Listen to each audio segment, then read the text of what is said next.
하나님께서 당신을 사랑하십니다. 하나님께서 여러분을 사랑하심을 믿으시기 바랍니다. 이 시간 6월절 어린 양이란 제목으로 말씀을 전하고자 합니다. 원래는 수요 예배 때 고린도후서 말씀을 가지고 설교하였습니다. 그런데 오늘은 총동원 전도주의를 앞두고 우리가 다시금 구원의 감격을 회복하고 전도의 열정을 회복하였으면 하는 마음에서 설교 본문을 출애굽기로 정하였습니다. 오늘 말씀을 통해 우리가 다시금 주님의 크신 사랑을 깨닫고 주님의 그 크신 사랑을 힘써 전하게 되기를 간절히 소망합니다. 오늘 본문 앞 출애굽기 11장 말씀은 애굽에 임할 10번째 재앙을 소개합니다. 이 10번째 재앙은 장자가 죽는 재앙입니다. 출애굽기 11장 5절과 6절 말씀을 제가 읽어보겠습니다. 애굽 땅에 있는 모든 처음 난 것은 왕위에 앉아있는 바로의 장자로부터 맷돌 뒤에 있는 몸종의 장자와 모든 가축의 처음 난 것까지 죽으리니 애굽 온 땅에 전무후무한 큰 부르짖음이 있으리라. 아멘. 하나님께서는 경고하셨습니다. 궁정에 있는 바로나 맷돌을 가는 여종이나 모든 애굽 백성들은 장자를 잃게 될 거라고 경고하셨습니다. 만일 바로가 회개하였다면 10번째 재앙을 당할 필요가 없었습니다. 자신의 소중한 첫째 아들을 잃을 필요가 없었습니다. 그러나 하나님 앞에 계속해서 완악한 마음을 가짐으로 첫째 아들을 잃게 됩니다. 하나님께서 말씀하실 때 즉시 회개하지 않으므로 자신의 목숨보다 소중한 첫째 아들을 잃게 되는 비극을 겪게 되는 것입니다. 그러나 이스라엘 백성들은 하나님께서 구별하셨습니다. 이스라엘 백성들은 10번째 재앙을 피할 거라고 하나님은 말씀하십니다. 오늘 본문은 이스라엘이 장자의 죽음을 면할 수 있는 방법에 대하여 소개합니다. 본문 1절부터 3절까지의 말씀을 다 함께 읽어보시겠습니다.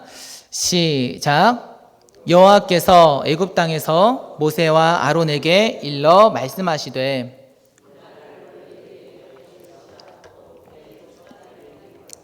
너희는 이스라엘 온 회중에게 말하여 이르라. 이달 열흘에 너희 각자가 어린 양을 취할지니 각 가족대로 그 식구를 위하여 어린 양을 취하되. 아멘.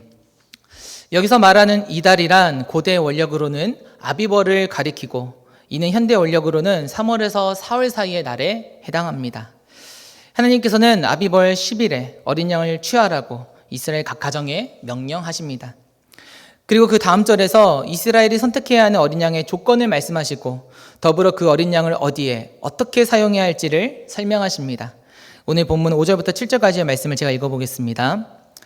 너희 어린 양은 흠 없고 1년 된 수컷으로 하되 양이나 염소 중에서 취하고 이달 열 나흘날까지 간직하였다가 해질 때에 이스라엘 회중이 그 양을 잡고 그 피를 양을 먹을 집 좌우 문설주와 임방에 바르고. 그 어린 양은 흠이 없고 1년 된 수컷이어야 합니다. 또 양이 아닌 염소도 가능했습니다. 그 다음 아비벌 10일부터 4일간 양을 간직합니다. 즉 좋은 양을 미리 선정하여 잘 돌봅니다. 그리고 그달 14일 해질녘에 그 양을 잡아 그 피를 이스라엘 각 집의 좌우 문설주와 임방에 발라야 합니다. 이처럼 조건을 충족하는 어린 양을 선택하여 잡고 그 양을 이스라엘 각 집에 발랐을 때 발생하는 효과를 본문 12절과 13절 말씀은 소개합니다.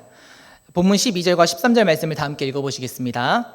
시작. 내가 그 밤에 애굽 땅에 두루 다니며 사람이나 짐승을 막론하고 애굽 땅에 있는 모든 처음 난 것을 다 치고 애굽의 모든 신을 내가 심판하리라. 나는 여호와라.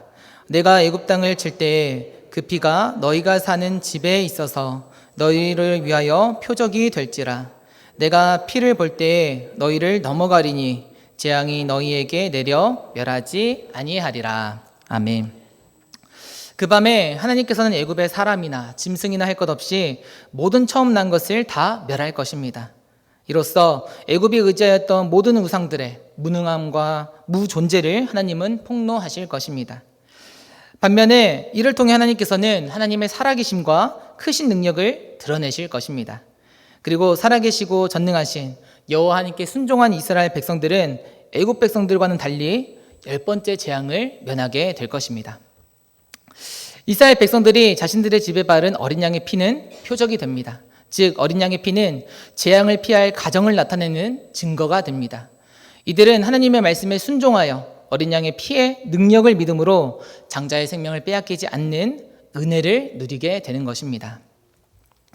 오늘 본문 속 유월절 어린 양은 희생과 속죄를 상징합니다. 유월절 어린 양이 희생과 속죄를 상징한다고 했을 때 우리의 머릿속에 떠오르는 분이 한 분 계십니다. 그분은 누구이십니까? 네, 여러분도 잘 아시다시피 유월절 어린 양은 예수 그리스도를 예표합니다. 세례 요한은 예수님을 보고 이렇게 말합니다. 요한복음 1장 29절 말씀입니다. 이튿날 요한이 예수께서 자기에게 나아오심을 보고 이르되 보라 세상 죄를 지고 가는 하나님의 어린 양이로다. 또 베드로는 베드로전서 1장에서 어린 양의 대속을 언급합니다. 베드로전서 1장 18절과 19절 말씀입니다. 너희가 알거니와 너희 조상이 물려준 헛된 행실에서 대속함을 받은 것은 은이나 금같이 없어질 것으로 된 것이 아니요 오직 흠없고 점없는 어린 양 같은 그리스도의 보배로운 피로 된 것이니라. 아멘. 구약의 이스라엘이 유월절 어린 양의 피의 능력을 믿었을 때 그들은 죽음을 면하였습니다.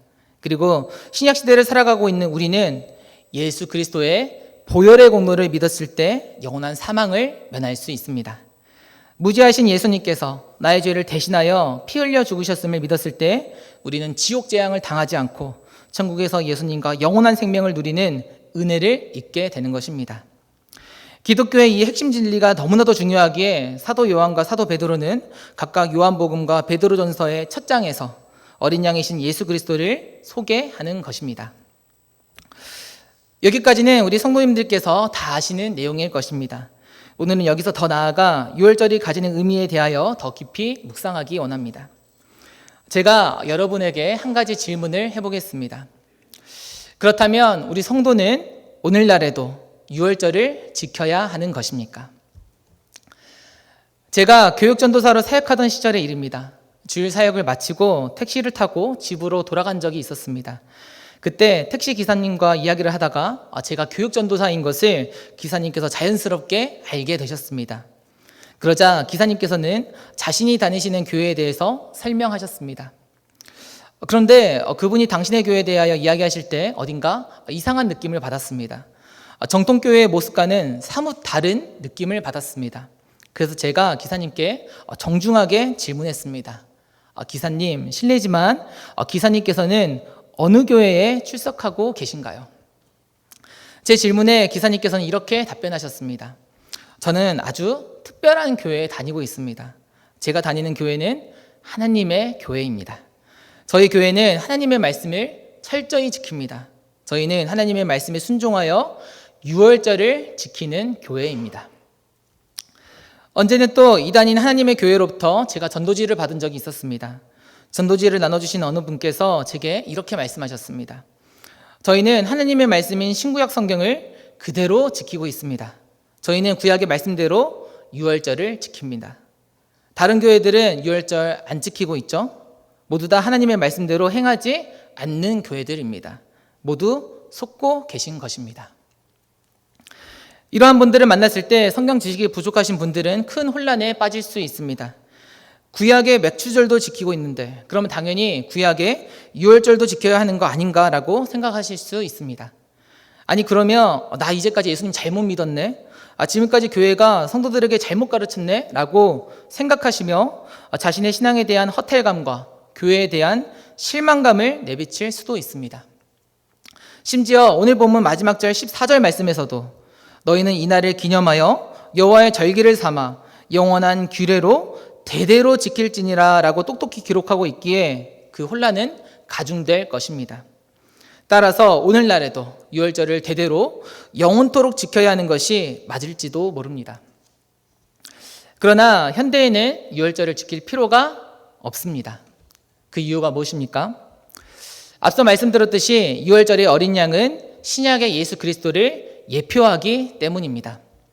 유월절의 어린 양은 예수 그리스도의 모형, 그림자에 지나지 않습니다. 진짜이신 예수 그리스도께서 오셨기에 진짜를 표방하는 모형은 이제 필요가 없는 것입니다. 이전에 우리 박현성 목사님께서 모델하우스 비유를 드신 것이 생각이 납니다. 다 아시다시피 모델하우스란 실제 아파트의 모습을 똑같이 옮겨 지은 건물을 가리킵니다. 건설사는 앞으로 지어질 아파트의 분양과 홍보를 위해 모델하우스를 짓습니다. 그러면 사람들은 모델하우스에 방문하여 앞으로 지어질 아파트의 모습이 어떠할지를 가늠해 봅니다. 그런데 아파트가 지어지기 전에는 사람들이 모델하우스에 방문하지만 아파트가 지어진 후에는 모델하우스에 방문할 필요가 없습니다. 모델하우스의 원형인 아파트가 지어졌기 때문입니다. 아파트의 모습이 궁금하면 이제는 실제 아파트를 둘러보면 되지 굳이 모델하우스에 방문할 필요가 없기 때문입니다. 그러한 이유에서 아파트가 완공이 되면 건설사는 모델하우스를 해체합니다. 앞으로 지어질 아파트의 모습을 짐작하게 하는 모델하우스로서의 역할을 이미 다 했기 때문입니다. 이제는 원형이 존재하기 때문에 모형으로서의 역할을 다한 모델하우스는 이제 사라져야 하는 것입니다. 현대에는 유월절을 지키지 않습니다. 유월절 어린 양이 가리키는 예수 그리스도께서 이 땅에 오셨고 지금 우리와 함께하고 계시기 때문입니다. 따라서 우리는 각 집에 어린 양의 피를 바를 필요도 없고 양고기를 먹을 필요도 없습니다. 하지만 우리는 유월절의 의미를 되새기며 예수님의 죽으심을 기념해야 합니다. 구약에서는 유월절을 지켰지만 신약시대에는 성찬식을 지킴으로 우리는 예수님의 죽으심을 기념합니다. 고린도전서 11장 23절, 24절 그리고 26절 말씀을 제가 읽어보겠습니다. 축사하시고 떼어 이르시되 이것은 너희를 위하는 내 몸이니 이것을 행하여 나를 기념하라 하시고 식후에 또한 그와 같이 잔을 가지시고 이르시되 이 잔은 내 피로 세운 새 언약이니 이것을 행하여 마실 때마다 나를 기념하라 하셨으니 너희가 이 떡을 먹으며 이 잔을 마실 때마다 주의 죽으심을 그가 오실 때까지 전하는 것이니라. 아멘. 우리는 성찬식 때 떡을 떼고 잔을 마심으로 예수님의 죽으심을 기념해야 합니다. 그리고 성찬식 때뿐만 아니라 우리는 매일의 삶에서 예수님의 죽으심을 기념해야 합니다. 그렇다면 예수님의 죽으심을 기념한다는 것은 구체적으로 무엇을 말하는 것입니까? 예수님이 나의 죄를 대신하여 십자가에서 죽으신 것, 이로 인하여 우리가 새 생명을 얻었다는 것은 우리가 이미 잘 알고 있습니다. 여기에 한 가지 더 예수님의 죽으심을 기념해야 할 때 묵상해야 할 것이 있습니다. 그것은 우리의 죄를 대신하여 십자가에서 피 흘려 죽으신 예수님께서 하나님의 독생자이셨다는 것입니다. 이것이 오늘 여러분과 나누고자 하는 핵심 메시지입니다. 오늘 설교의 앞부분에서 애굽에 임할 10번째 재앙에 대하여 제가 말씀드렸습니다. 장자, 곧 첫째 아들을 잃는 것은 큰 상징성을 지니고 있습니다. 첫 번째 아이는 부모가 간절히 기다리던 태의 열매이기에 부모에게는 너무나도 소중한 존재입니다. 게다가 이 첫째 아이가 아들이라고 한다면 이 아이가 나중에 가정의 대표가 될 것이기에 그 중요성은 더욱더 커집니다. 그러므로 이후 장자를 잃게 될 애굽의 아픔은 이루 말할 수 없는 아픔이었습니다. 장자의 죽음은 곧 자신의 죽음과도 같은 것이었습니다. 아니, 자신보다 더 소중한 존재가 죽음을 맞이하는 것이었습니다. 반면에 이스라엘에게는 이 재앙이 그냥 지나갑니다. 세상에서 가장 큰 고통 중 하나인 장자의 죽음을 보지 않는 은혜를 누린 것입니다.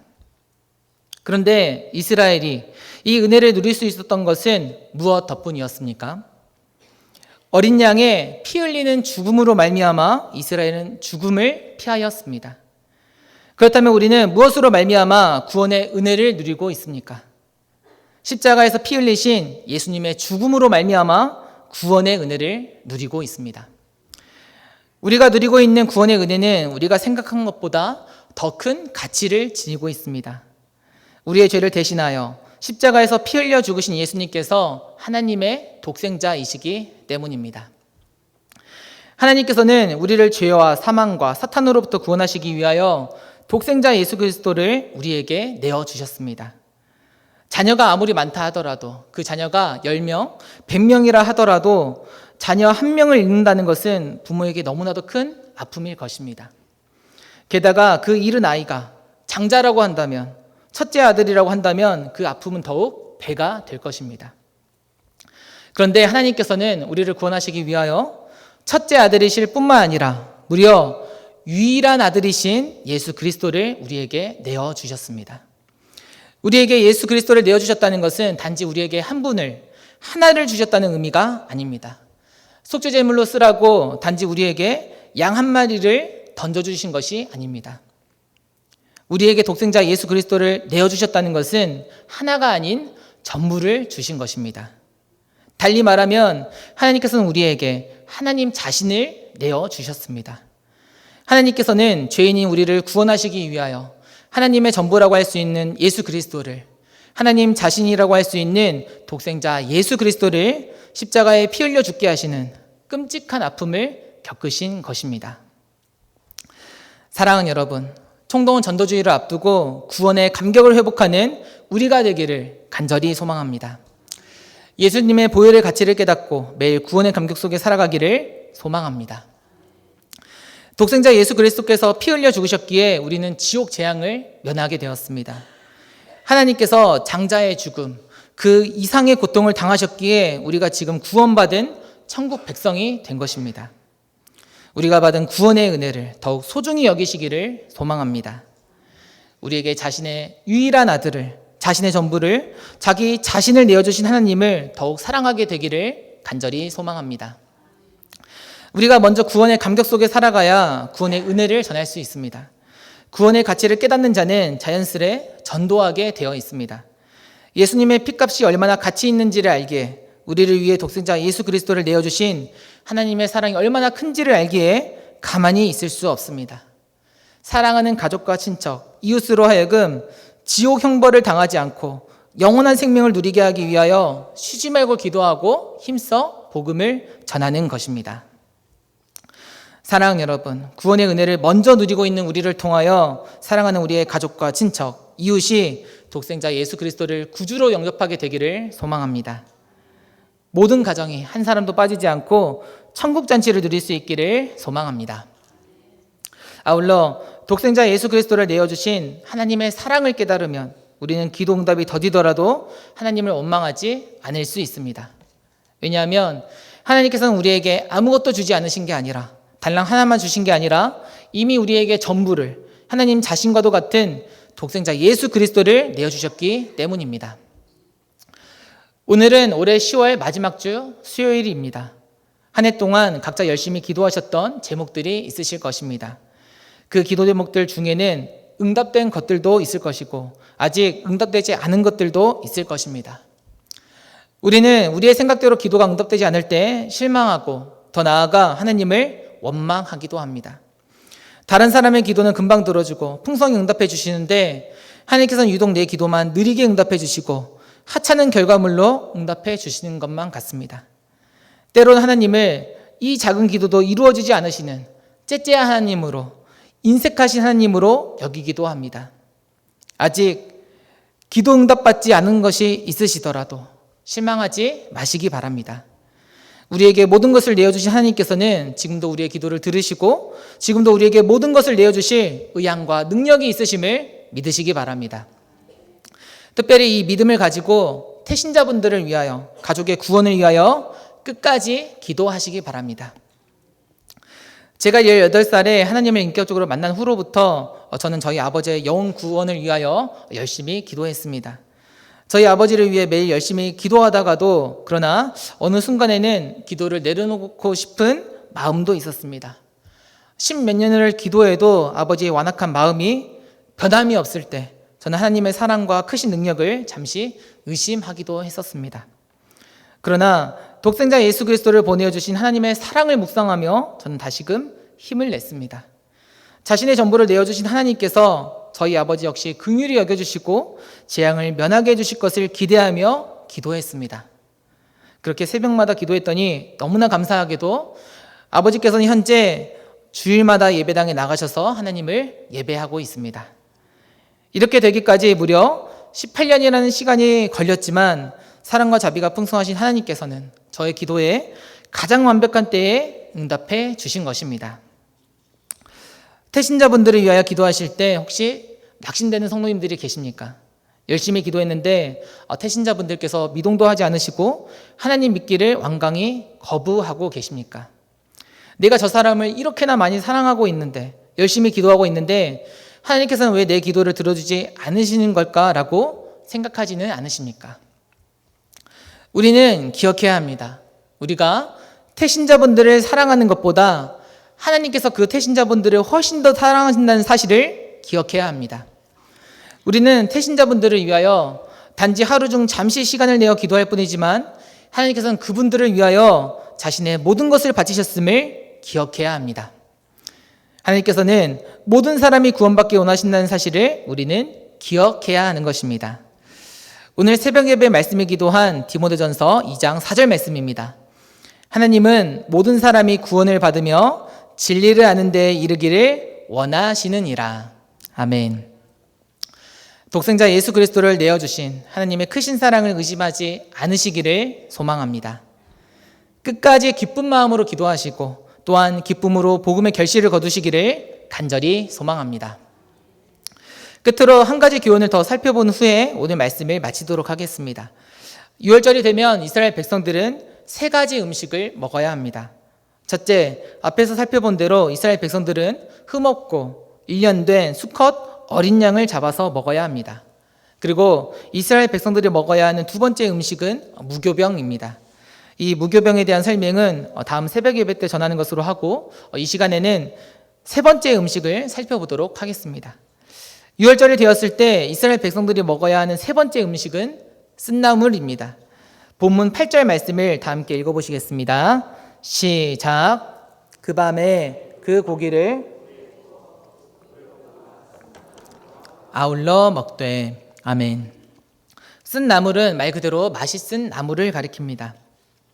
본문에서 말하는 쓴나물은 정확히 어떤 식물인지는 딱 잘라 말하기 어렵습니다. 누구는 쓴 상추나 치커리라고도 하고 또 누구는 겨자나 민들레라고 말하기도 합니다. 이스라엘 백성들이 6월절에 어떤 쓴나물을 먹었는지는 자세히 알려지지 않았습니다. 하지만 쓴나물을 먹어야 하는 이유에 대해서는 모든 성경학자들이 의견을 같이 합니다. 6월절에 이스라엘 백성들이 쓴나물을 먹었던 이유는 애굽에서의 고난을 기념하기 위해서였습니다. 이스라엘 백성들은 400년 동안 애굽의 종으로 애굽의 노예로 살아왔습니다. 이스라엘 백성들은 농사를 짓고 벽돌을 만들며 벽돌을 지우는 등의 모든 노동을 도맡았습니다. 그리고 바로의 남아 제한 정책으로 말미암아 갓 태어난 남자아이를 잃는 아픔도 겪었습니다. 하나님께서는 이때를 기억하라고 이스라엘 백성들에게 명령하십니다. 쓴 나물을 먹으며 쓰디쓴 고난의 때를 기억하라고 말씀하십니다. 쓴 나물을 먹음으로 고난 중에 함께 하셨고 이 고난을 해결하여 주신 여호와 하나님의 은혜를 기억하라는 것입니다. 그런데 애굽에서의 고난을 기억하라는 하나님의 말씀에는 또 다른 의미가 숨어 있습니다. 그것은 단지 삶의 어려움에서 벗어난 것이 다가 아니라는 것입니다.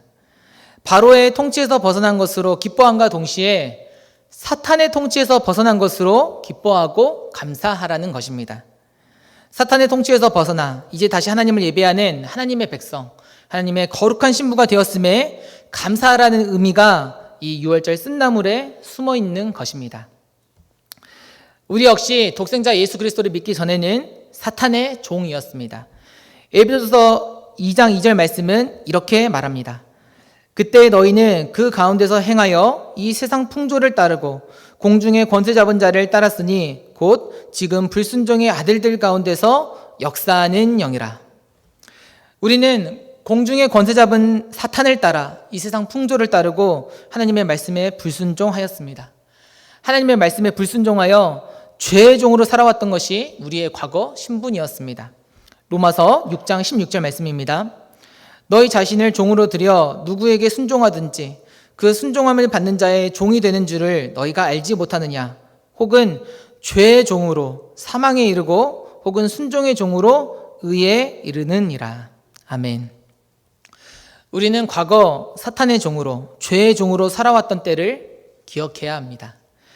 사탄의 관계에 빠져 죄가 죄인 줄도 모르고 계속해서 죄를 지으며 영원한 사망의 길로 걸어갔던 때를 기억해야 합니다. 이때를 기억하며 천하고 천한 사탄의 종 생활을 청산하게 해주신 하나님께 감사드려야 합니다. 이제는 사탄의 종이 아닌 하나님의 종이 되었고 죄의 종이 아닌 순종의 종이 되었음에 감사해야 하는 것입니다. 사랑하는 여러분, 과거 사탄의 종으로 살았던 때를 떠올리시며 우리의 주인 되시는 하나님 아버지께 감사하시기 바랍니다. 하나님의 종으로 살아감에 감사하시며 다시는 죄의 종으로 돌아가지 않으시기를 소망합니다. 이와 같은 이유로 우리는 태신자분들에게 힘써 복음을 전하고 쉬지 않고 기도해야 합니다. 왜냐하면 사탄의 종, 죄의 종이라는 것은 우리의 과거 신분이었지만 태신자분들에게는 여전히 현재 신분이기 때문입니다. 독생자 예수 그리스도를 영접한 이후에도 우리는 여러 가지 어려움을 겪습니다. 예수님을 믿고 있지만 여전히 사탄과의 영적 전쟁에서 무릎 꿇을 때가 너무나도 많이 있습니다. 하나님의 능력이 사탄의 능력보다 약하다는 말이 아닙니다. 하나님의 능력이 사탄의 능력보다 작기에 우리가 세상에서 한숨 쉬고 눈물 흘리며 여전히 죄악 가운데 있다는 말이 아닙니다.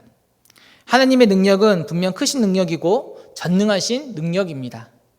다만 우리가 그 크신 하나님의 능력을 의지하지 않기 때문에 우리는 세상의 어려움에 여전히 허우적거립니다. 하나님께 기도하면 된다는 답을 알고서도 우리는 고난 중에 기도하지 않습니다. 하나님을 의지하지 않고 하나님으로 만족해야 하지 않기 때문에 우리는 삶의 어려움이 찾아오면 눈물 흘리고 불평하며 다시금 죄를 지으려고 하는 것입니다. 이처럼 하나님을 믿는 우리도 이 세상을 살아가는 것이 어렵다고 느껴질 때가 있는데 하물며 하나님을 믿지 않는 우리 가족과 친척과 이웃은 얼마나 힘들까라는 생각을 저는 가끔씩 해봅니다. 세상을 살아가는 답을 알고 있는 우리도 이렇게 힘든데 하물며 그 답을 알지 못하고 예수님이라는 이름을 들어보지도 못한 사람들은 얼마나 그 영혼이 피폐할까라는 긍휼한 마음이 든다는 것입니다. 저희 아버지께서는 삶이 힘드실 때면 술잔을 기울이셨습니다. 어린 저는 그 모습이 너무너무 싫었습니다. 그런데 어느 순간부터 아버지에 대한 측은한 마음이 생겼습니다. 하나님을 믿지 않는 자가 어려움을 당할 때 할 수 있는 것이라고는 술을 마시고 세상을 의지하는 것밖에는 없기 때문입니다. 그 행동이 잘한 행동이라는 것이 아닙니다. 이것이 독생자 예수 그리스도를 영접하지 않고 사탄의 종으로 죄의 종으로 살아가는 세상 사람들의 한계라는 것입니다. 사랑하는 여러분, 우리 주위에는 사탄의 종으로 죄의 종으로 살아가는 이들이 너무나도 많이 있습니다. 가깝게는 사랑하는 우리 가족이, 우리의 형제가, 우리의 부모가 사탄의 관계에 빠져 불순종의 길로 사망의 길로 걸어가고 있습니다. 과거 사탄의 종으로 살았던 우리의 모습을 우리는 떠올려야 합니다. 매일 피폐한 영혼으로 살아갔던 그때를 떠올리시며 여전히 절망 가운데서, 여전히 흑암 가운데서 방황하는 이들을 긍휼히 여기시기를 간절히 소망합니다. 말씀을 맺겠습니다. 오늘 설교를 하나의 성경 말씀으로 표현하면 다음과 같습니다. 우리가 익히 알고 있는 요한복음 3장 16절 말씀입니다. 말씀을 알고 계신 분들은 암송해 보시기 바랍니다. 하나님이 세상을 이처럼 사랑하사. 시작. 하나님이 세상을 이처럼 사랑하사 독생자를 주셨으니 이는 그를 믿는 자마다 멸망하지 않고 영생을 얻게 하려 하심이라. 아멘. 독생자 예수 그리스도를 보내어 주신 하나님께서는 여러분을 사랑하시고 또 우리의 태신자분들을 사랑하심을 믿으시기 바랍니다. 독생자 예수 그리스도를 믿음으로 모든 가정이 멸망하지 않고 영원한 생명을 얻게 되기를 주님의 이름으로 축복합니다. 다 함께 기도하시겠습니다. 사랑과 은혜가 풍성하신 하나님 아버지 감사합니다. 우리를 죄와